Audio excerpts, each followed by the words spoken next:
একটা হলো তাগুতের দল আর একটা হলো আল্লাহর দল।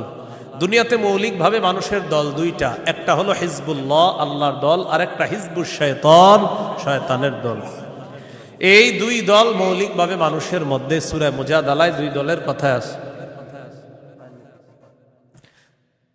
তো এই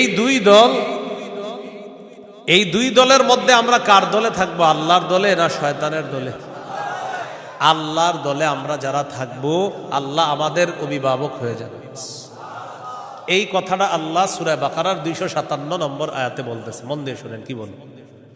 আল্লাহু ওয়ালিয়ুল্লাযীনা আমানু, যারা ঈমানদার তাদের অভিভাবক আল্লাহ। সুবহানাল্লাহ।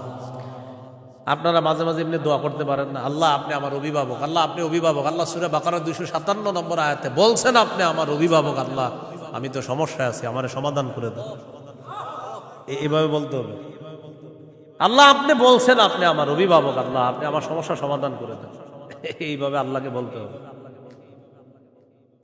আল্লাহু ওয়ালিয়ুল্লাযীনা আমানু, আল্লাহ বলেন যারা ঈমানদার তাদের অভিভাবক হলেন আল্লাহ। ইউখরিজুহুম মিনাজ যুলুমাতি ইলান নূর, আল্লাহ তাআলা অভিভাবক ঈমানদারদেরকে অন্ধকার থেকে বের করে আলোর দিকে আল্লাহ তাআলা নিয়ে যায়।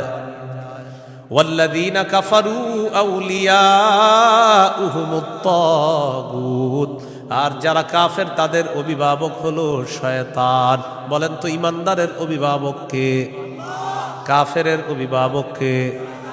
উলাইকা আসহাবুন নারি হুম ফিহা খালিদুন। আল্লাহ বলেন যারা তাগুতের অনুসারী তারা চিরস্থায়ীভাবে জাহান্নামে থাকবে। বলি নাউজুবিল্লাহ। তাগুত বলা হয় যত সীমা লঙ্ঘনকারী আছে, জালেম, সব তাগুত। এই তাগুত এটা পুরুষ হোক আর মহিলা হোক, এই তাগুত যারা এরা জালেম অথবা জালেমা, সব তাগুত। তবে কষ্টের বিষয় আর দুঃখের বিষয়, আমরা বারবার এক তাগুত ছেড়ে আরেক তাগুতকে ধরি। এক তাগুত ছেড়ে আরেক তাগুতকে কি করি? ধরি। কেন ধরি জানেন? বৃষ্টি থেকে বাঁচার জন্য ঝর্ণা নিচে আইসা দাঁড়ায় আর কি। কোথায় দাঁড়াই? বাঁচার জন্য কি থেকে কোথায় এসে দাঁড়াই?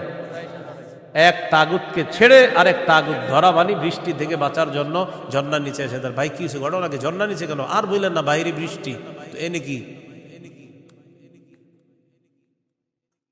এই জন্য মনে রাখবেন, শত্রু এটা কখনো বন্ধু হবে না। এরে আপনি যতই মনে করেন বন্ধু, এই শত্রু সব সময় শত্রু। সূরা মাঈদার 51 নম্বর আয়াতে আল্লাহ বলে দিয়েছেন।